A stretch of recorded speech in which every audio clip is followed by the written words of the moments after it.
bad, and we have a shorter and special episode today.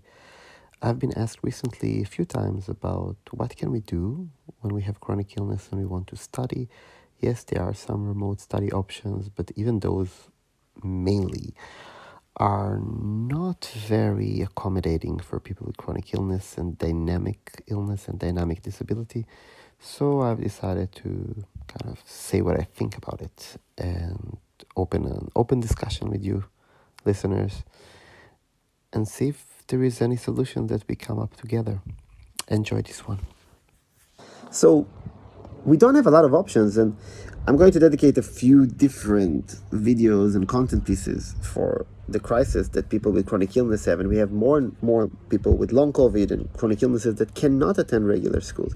So we have classic online schools, most of them, to be honest with you, and I have a lot of respect to universities, but it's simply kind of a byproduct of an existing program. And usually it looks exactly how it sounds. It's like the university will kind of charter or buy or license a sort of an LMS, a learning management system.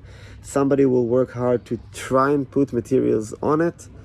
There are going to be synchronous and asynchronous lessons. It means that you're going to sit there waiting for a Zoom to happen or a Skype to happen or another video conferencing.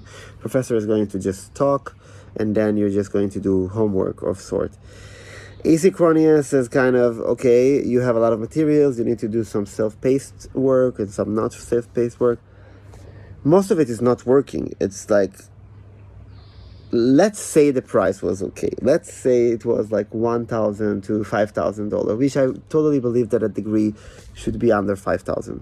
And actually, I was involved in a project that tried to be something that what you know as the University of the People. There were many attempts around the world before it happened to make something like this happen. University of the People doing an amazing job, but again, I have highly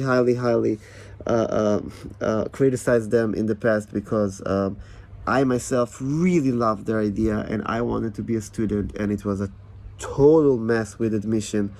The way they try to scale themselves is probably not fitting yet the amount of people who want to study, which is great. It's showing that the market is out there. So how do we create education that is working, is cheap enough, and is really pedagogically means that you can push people to the next level, whether if they're entrepreneurs or they just want to acquire life skills and an education that will take them somewhere and not just be an empty sheet of paper.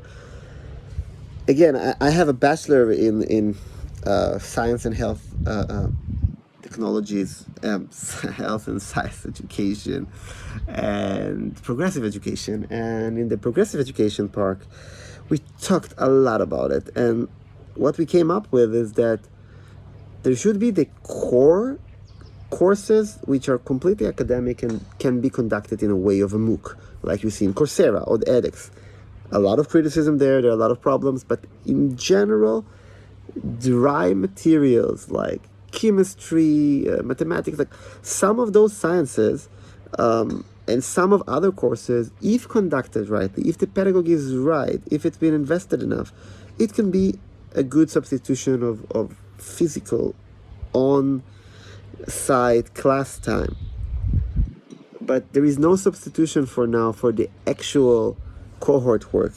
And yes, there are really cool technologies around it, and I'm seeing more and more just good teachers using tools like Zoom or Google Hangout or such to really try and create a more community collaborating experience. It's getting there, but it's not there yet. So I think the way to go is to have a sort of a university which is completely scaled and open source, something that is like the University of the People, but just conducted better in terms of the scalability of it.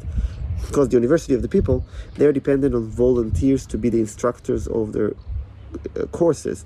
So it means that there is a curriculum piece, and there is somebody usually with a master degree, a lot of time also just with a bachelor degree, that may or may not have experience in teaching and try to kind of be the instructor for a group of people.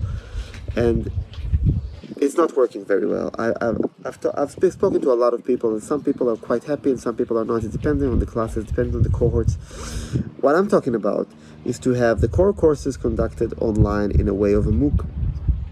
and the soft skill, more the human development courses, to be conducted on site in many different locations. And the Tomorrow's University is doing something in the right direction, collaborating with a co-working space network in Europe, and I think it's a good start. But if you are, as a university startup, collaborate with a co-working space network per se, and you have not once in a quarter or once in semester or once in a year kind of a meetup, but to allow local communities to be built around the cohort.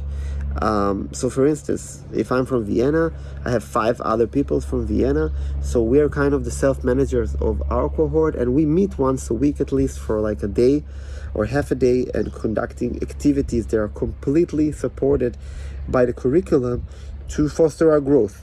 This is a good idea of collaboration. Easier said than done. It's not easy to recruit people. It's not easy to do it around the world, but I will always challenge those founders and those universities who try to reach more people. We need to understand 2 things. First of all, that most of the materials that we are studying in university is completely outdated and has nothing to do with the working world. And the second is that people want to study. People just want to be educated. It doesn't matter how privileged or unprivileged you are. And most people would prefer to go to an on-site school because this is what we know. Some people, because of life constraints, it can be military, illness, being a caretaker, work, or whatever, they want to do something else, more hybrid. Some other group of people, which is millions of people around the world, are entrepreneurs who wants to create something of their own. And if they want to create something of their own, we need to support them. And I'm not sure that somebody like me, if I'm sitting in a classroom right now and people are talking to me about research, but when it comes to actually doing a project, a professor who never done a project will tell me how it's like to do a project. This is a bit hard, and it's not always the case, but I think that it must be different. It must be conducted differently. So this was a bit of my idea and my rant about education in the modern era. And I will see you next week. Please let me know if you have any comments, and let me know if you have any idea about what could be the best solution for people with chronic illness wanting to have higher education. Bye.